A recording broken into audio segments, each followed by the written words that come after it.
Olá, tudo bom? Marhaban, eu sou Brisa Sócio e esse é mais um Momento Leitura. Estou aqui com este tópico, programa Dinheiro Direto na Escola, PDDE. É isso aí. Vamos então a esse Momento Leitura. Isso, com políticas de gestão escolar, programa Dinheiro Direto na Escola, certo? Eu já li umas partinhas aqui, como por exemplo, o Plano de Desenvolvimento da Escola PDE e o Fundo de Fortalecimento da Escola Fundescola, tá?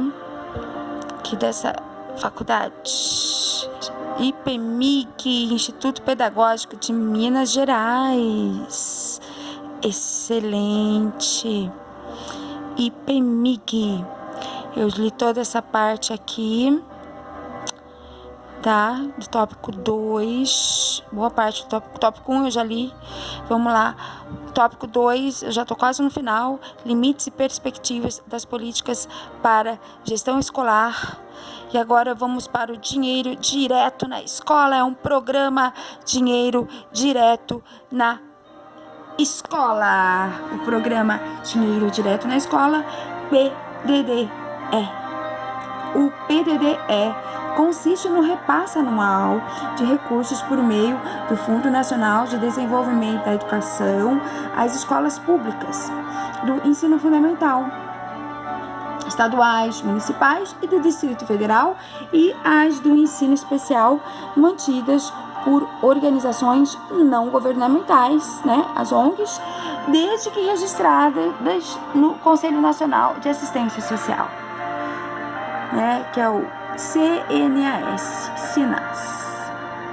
Os recursos oriundos predominantemente do salário educação são destinados à aquisição de material permanente e de consumo necessários ao funcionamento da escola, à manutenção, conservação e pequenos reparos da unidade escolar e à capacitação e ao aperfeiçoamento de profissionais da educação. Também a avaliação de aprendizagem, a implementação de projeto pedagógico e ao desenvolvimento de atividades educacionais. Um dos limites interpostos ao programa refere-se à estruturação de unidades executoras, unidades executoras, das unidades escolares, o que, em muitos casos, tem resultado na instituição de entes privados como gestores de recursos das escolas públicas, em detrimento de outros atores, como conselhos escolares fortemente referendados por outro programa da SEBMEC.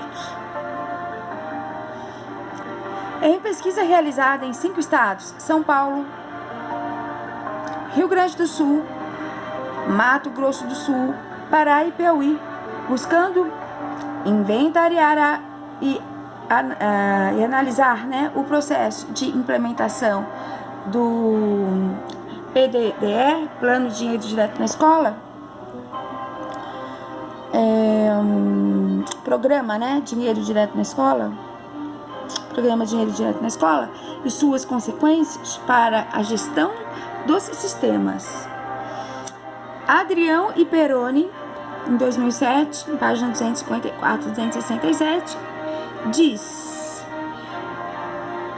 destacam as concepções norteadoras desse programa e o seu papel na redefinição da regulação estatal por meio da criação de unidades executoras. As autoras, né, que é Adrião e Peroni, afirmam na página 258 que declaradamente o programa opta pela criação de UX, né? Que são as unidades executoras de natureza privada, como mecanismo para assegurar maior flexibilidade na gestão dos recursos repassados e ampliar a participação da comunidade escolar nessa mesma gestão. Ressaltam ainda a abrangência do programa, ao mesmo tempo em que destacam, né, na página 259, que a generalização das UX para as diferentes redes e sistemas de ensino, de certa maneira, padronizou um formato institucional que delega a responsabilidade sobre a gestão dos recursos públicos descentralizados para uma instituição de natureza privada. Nesse cenário, o referido programa vai ocupando papel estratégico nas escolas, na medida em que, em muitos casos, acaba por redirecionar espaços de participação e deliberação, como os conselhos escolares em unidade executora.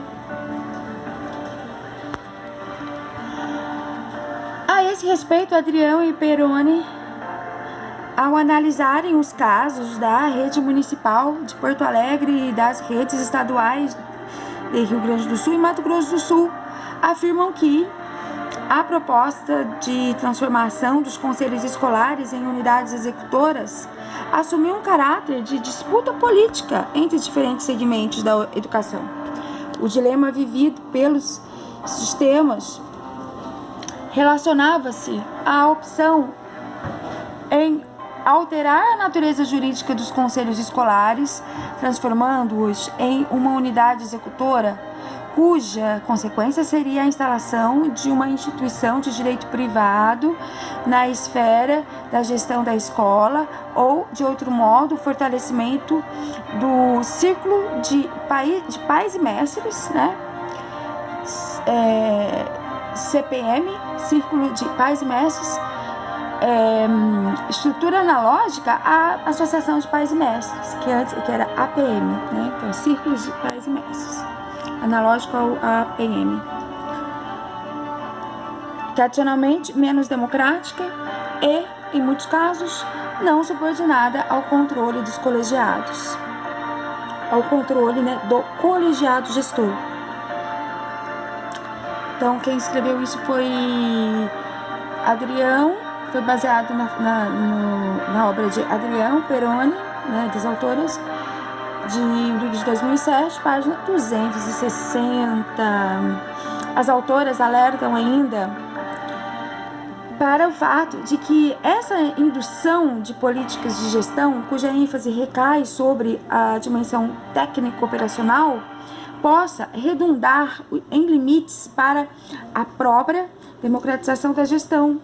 No caso em que os conselhos recém-criados nascem já criados pela lógica da UX, das unidades executoras, né? Erigida a partir da ambiguidade que a caracteriza, entidade de natureza privada, articulada ao setor público e da função que lhe é prioritária, captar recursos privados e gerir recursos públicos descentralizados no funcionamento desses colegiados. Há uma tendência de secundarizar o exercício das práticas democráticas nas decisões. Adrião Peroni, 2007, página 260. Sem descuidar da importância do referido programa no que concerne à descentralização de recursos financeiros para a escola, em cenário de nítida escassez de recursos, a análise do programa Dinheiro Direto na Escola demonstra que sua implementação tem resultado no desrespeito ao pacto federativo, na medida em que o programa atropela os sistemas de ensino ao redefinir novos formatos de gestão para as escolas públicas por meio do estabelecimento de relações diretas entre as escolas beneficiadas e o Fundo Nacional de Desenvolvimento, sem a intervenção de instâncias governamentais locais na definição, execução dos gastos. Também Adriano Peroni, 2007, página 264. Outro aspecto ressaltado pelas autoras na página 265 refere-se à pequena participação da comunidade escolar, pois o fato do programa não pressupor para a sua realização a efetiva democratização da gestão da esfera pública fez com que, em muitos casos, fosse pequena a desejada participação da comunidade na operação de recursos repassados. Todos esses indicadores demonstram que as bases político-pedagógicas do Plano de Desenvolvimento de Educação, aliás, o programa Dinheiro Direto na Escola, a despeito de possibilitar às unidades escolares a gestão de pequenos recursos por meio de entidade privada, não contribuíram efetivamente para a democratização dos processos de deliberação coletiva e ainda restringiram a autonomia à gestão financeira da escola. Agora vamos ao C, Programa de Fortalecimento de Conselhos Escolares. Veja, Programa de Fortalecimento de Conselhos Escolares.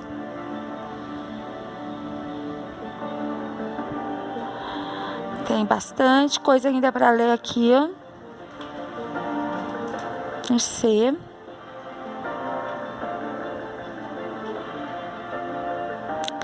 Então, acho que eu vou dar um corte aqui.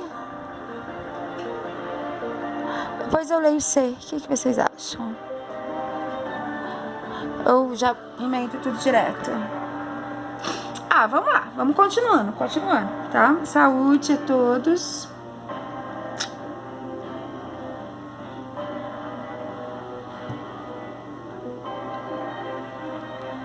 Assalamu alaikum, sou Brisa Sócio. E esse é mais um momento leitura. Deixa eu virar o ventilador pra cá, que tá bem calor. Então continuando, tá? Programa de Fortalecimento de Conselhos Escolares. Este programa tem por objetivo contribuir com a discussão sobre a importância de conselhos escolares nas instituições e visa ainda ao fortalecimento dos conselhos existentes. Os conselhos escolares configuram-se historicamente como espaços de participação de professores. Os professores, funcionários, pais, alunos, diretores e comunidade nas unidades escolares.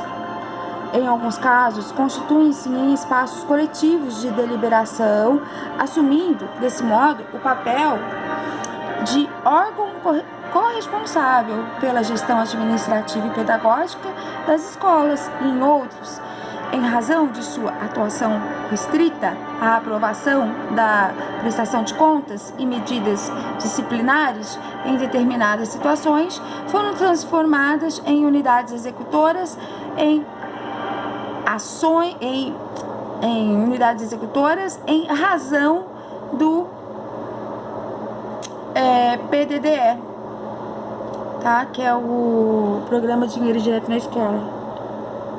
O programa foi criado, portanto, pela Secretaria de Educação Básica do Ministério da Educação, mediante a Portaria Ministerial número 2896/2004, e visa a implantação e ao fortalecimento de conselhos escolares nas escolas públicas de educação básica nas 5 regiões do país, envolvendo os sistemas de ensino público, estaduais e municipais, por meio de sua adesão à sistemática de apoio técnico-pedagógico e financeiro do Ministério da Educação. Então, saúde.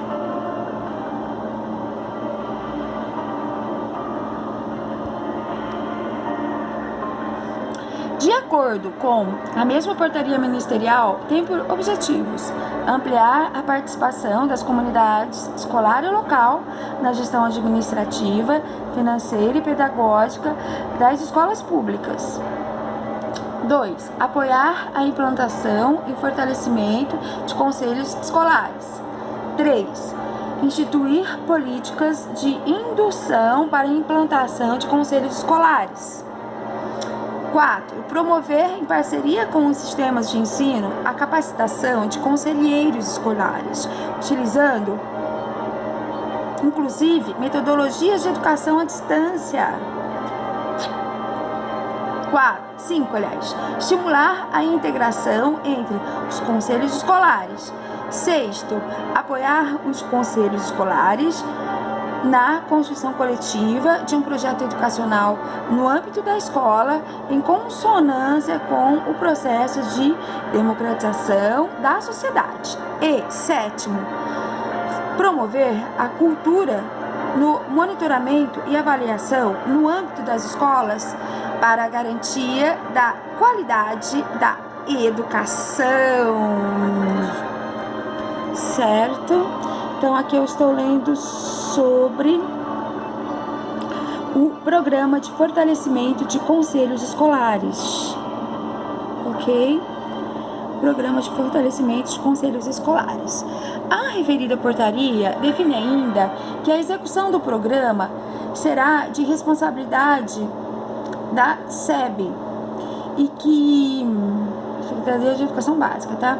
E que esta deverá contar com a participação de órgãos e organismos nacionais e internacionais em um trabalho integrado de parcerias para a consecução dos objetivos. Nesse sentido, vale ressaltar que a efetivação dos objetivos preconizados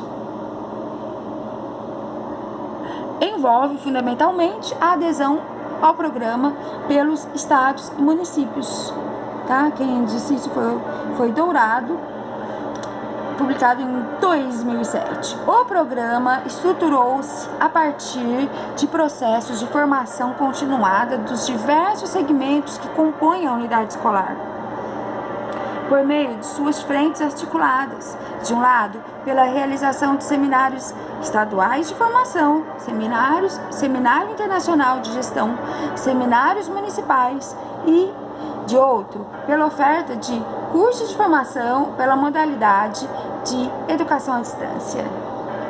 Apresenta-se organizado a partir de 5 eixos iniciais.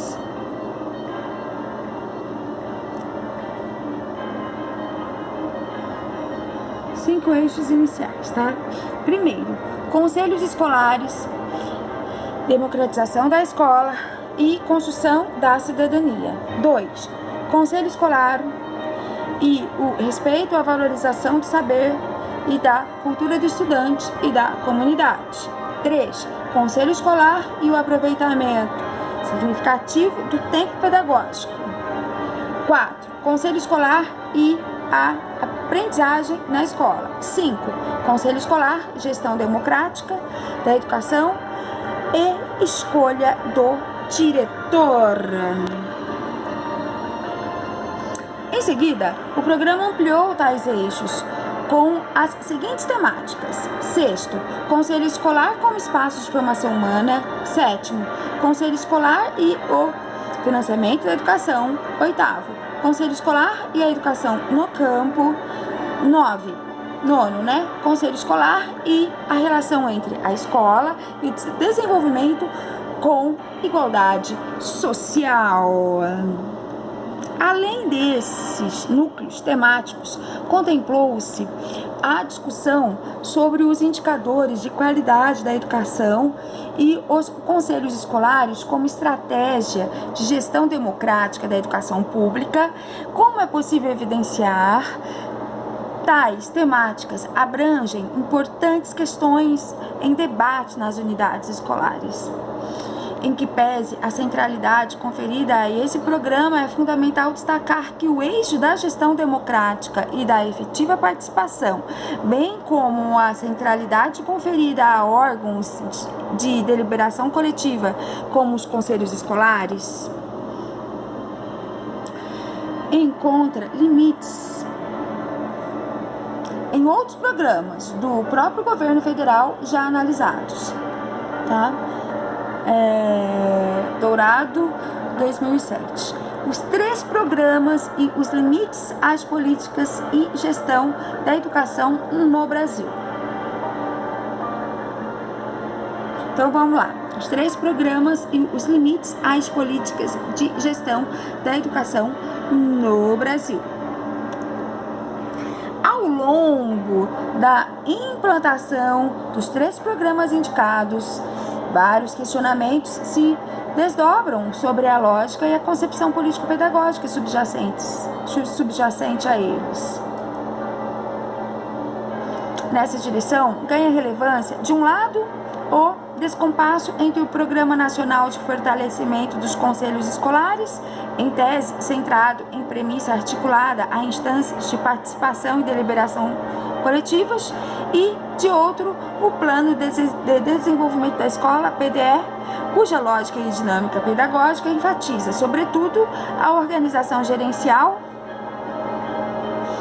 dos processos de gestão, secularizando a efetiva participação da comunidade local e escolar nos destinos da escola. E ainda o PDDE, com o objetivo de agilizar a assistência financeira do Fundo Nacional de Desenvolvimento da Educação, que é o programa de dinheiro direto da escola, né, aos sistemas públicos de ensino, objetivando garantir o cumprimento do artigo 211 da Constituição Federal de 1988, no que concerne ao apoio técnico e financeiro da União.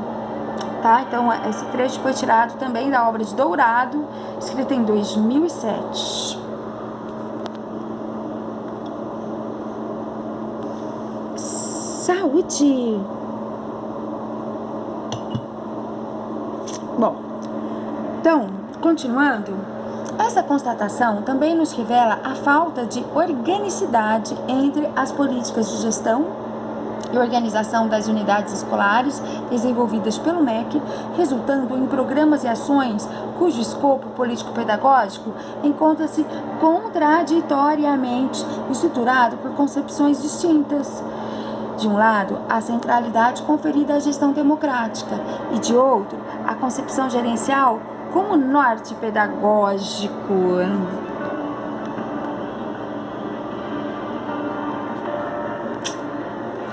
O Programa Nacional de Fortalecimento de Conselhos Escolares constitui-se em avanços importantes frente ao Programa das Políticas do Governo para a Gestão Escolar.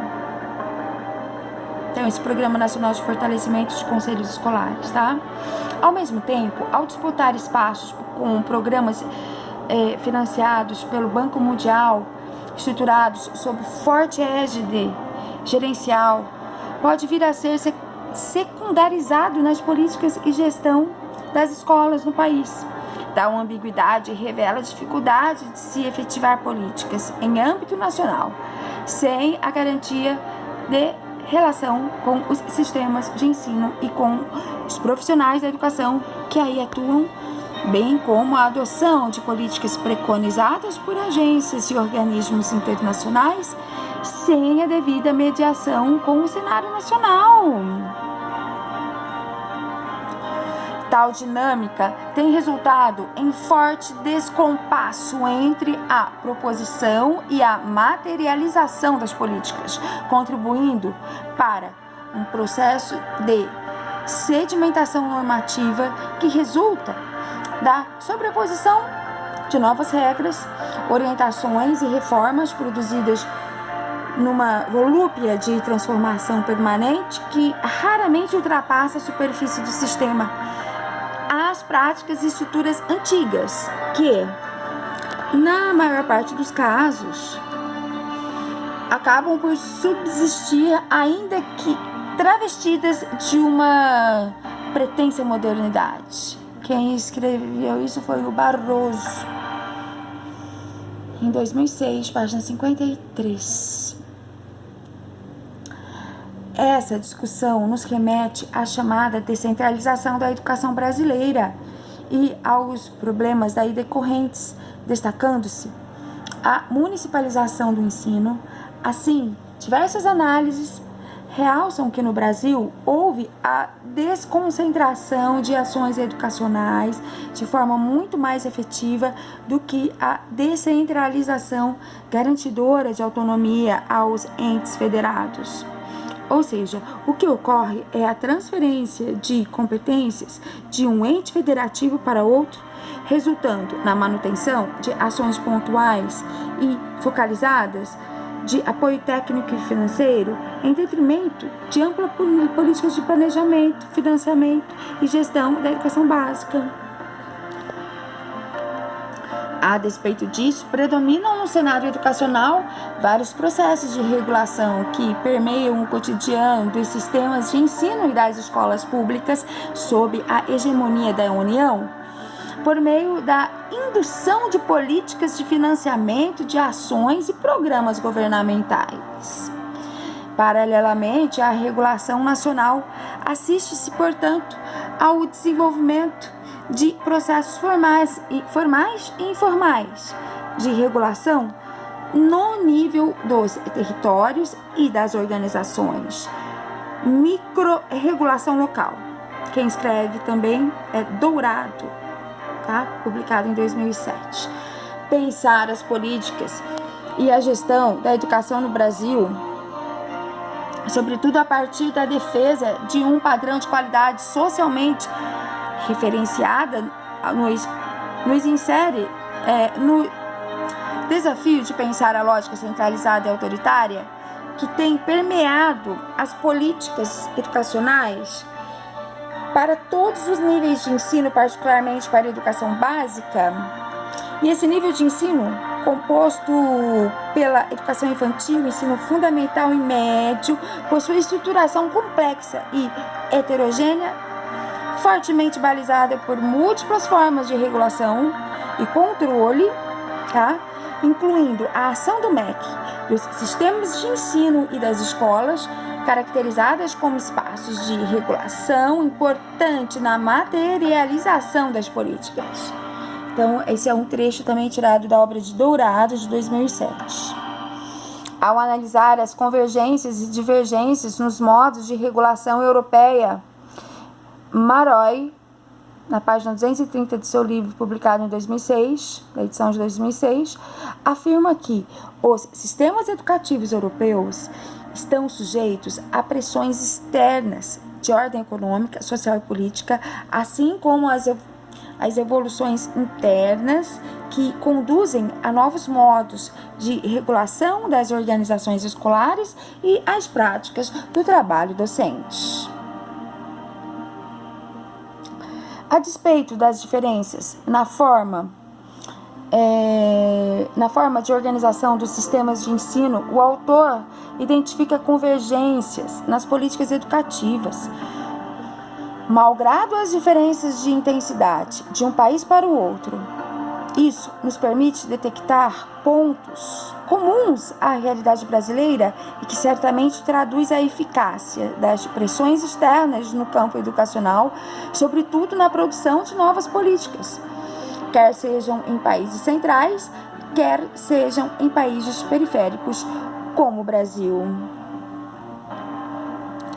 Dentre os pontos mencionados por Maroy, em 2006, na página 231, destacamos tendências para crescente autonomia na gestão das escolas e, em simultâneo, aumento dos mecanismos de controle por um conjunto de meios, avaliação, modelos e organização e supervisão de práticas. Outro, procura de equilíbrio entre centralização e descentralização. Outro, crescimento em diferentes níveis da avaliação externa, avaliação do sistema no seu todo, das instâncias intermediárias ou regionais e dos organismos locais. E o próximo e último, políticas de diversificação da oferta escolar. Segundo o autor, essas convergências, aliadas à crescente hibridização dos níveis institucionais simbólicos ou materiais da realidade de cada país, resultam, por vezes, em contradições no bojo das políticas adotadas. Ele afirma ainda que o fenômeno da hibridização prende-se com a mistura de várias lógicas e orientações dentro da mesma política e que, por vezes, se poderá traduzir em algumas contradições. A análise permite apreender que esse cenário poderá contribuir para mais fragmentações das políticas nos sistemas e unidades escolares. A realidade do sistema educacional brasileiro indica a superposição de um alto grau de fragmentação de ações e programas e, consequentemente, das políticas educacionais que os fundamentam. Então, isso aí também foi baseado em Dourado, publicado em 2007.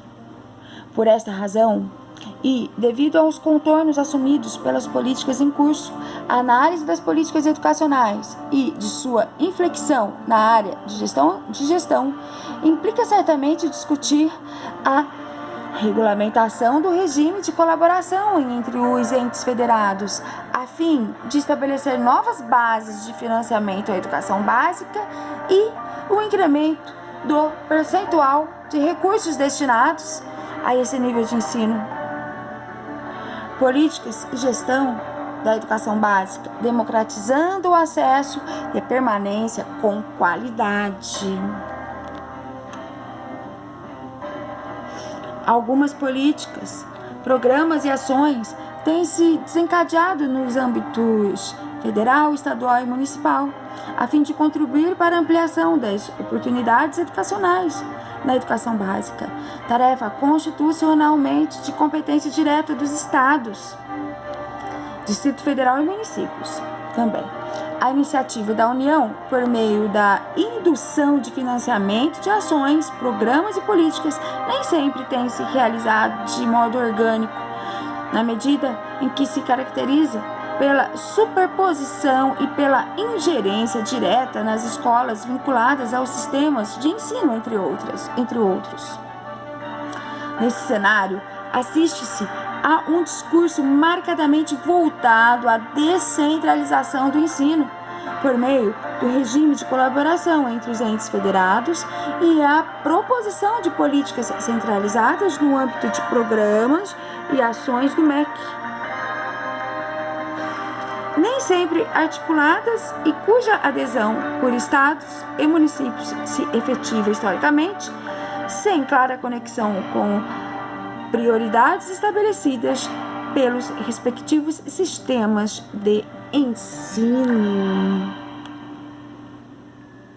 Dessa forma,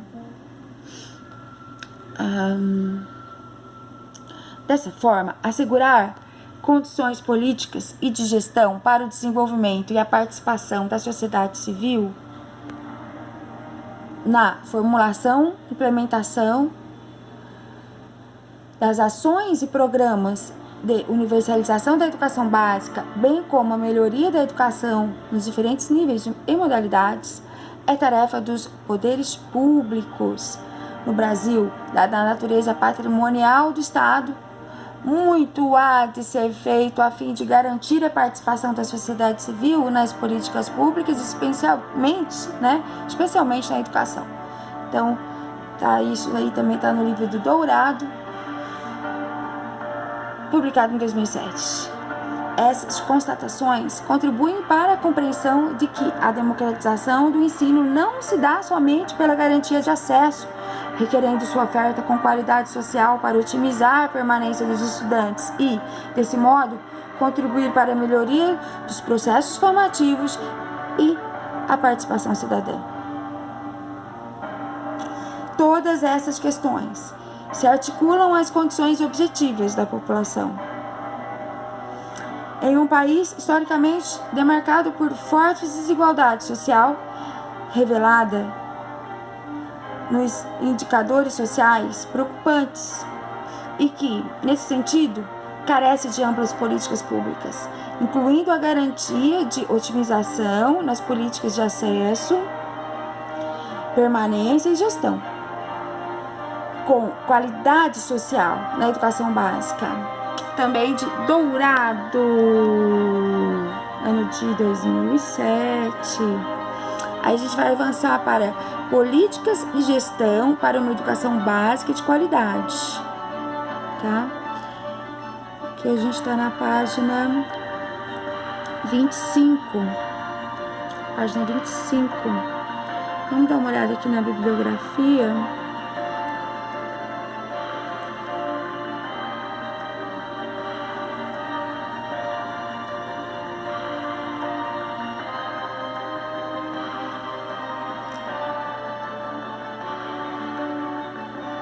Vamos ver aqui a bibliografia. Aqui, ó. Dourado. Vamos achar o Dourado aqui, ó. Tem Ferreira. Aqui, ó. Dourado. LF Dourado. A qualidade da educação. Conceitos e definições. Então, vamos lá. Voltando. Página 25.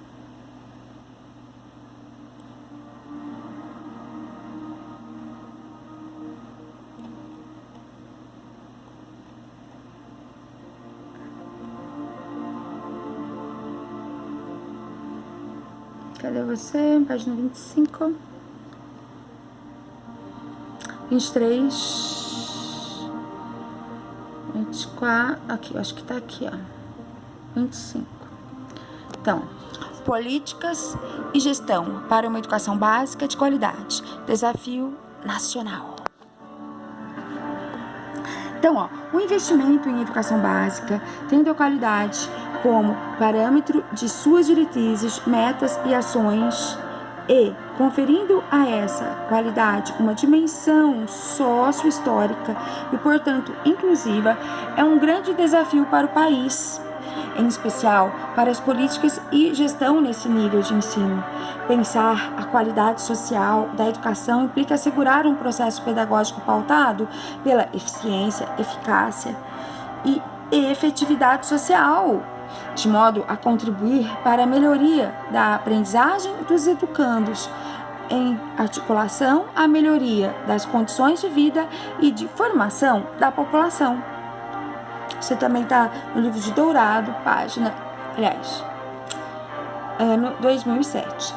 A busca por melhoria da qualidade da educação exige medidas não só no campo do ingresso e da permanência, mas requer ações que possam reverter a situação de baixa qualidade da aprendizagem da educação básica, que pressupõe, por um lado, identificar os condicionantes da política de gestão e, por outro, refletir sobre a construção de estratégias de mudança do quadro atual. O conceito de qualidade, nessa perspectiva, não pode ser reduzido a rendimento escolar, nem tomado como referência para o estabelecimento de mero ranking entre as instituições de ensino.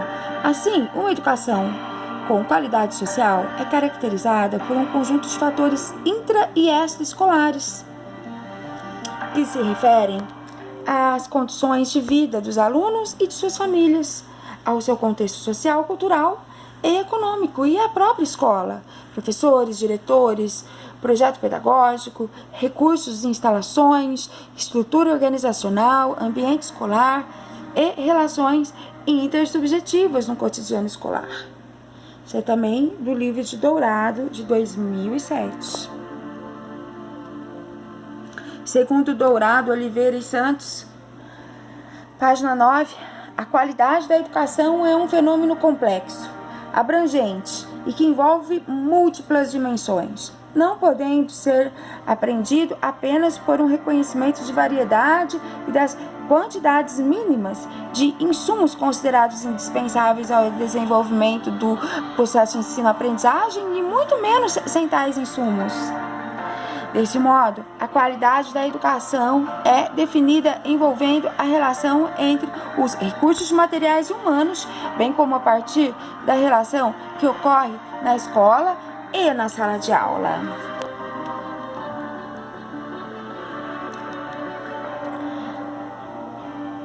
É em consonância com essa perspectiva e no intuito de melhorar a qualidade da educação brasileira que devem se situar as ações mediadas por efetiva regulamentação do regime de colaboração entre União, Estados, Distrito Federal e municípios, objetivando de fato assegurar um padrão de acesso, permanência e gestão na educação básica, pautado por políticas e ações que promovam a educação democrática e de qualidade social para todos. Dourado, edição 2007. IPMIG, Instituto Pedagógico de Minas Gerais. Assalamu alaikum. Give me a like. Inscreva-se no canal. Beijos e até o próximo Momento Leitura. Assalamu alaikum. Tchau.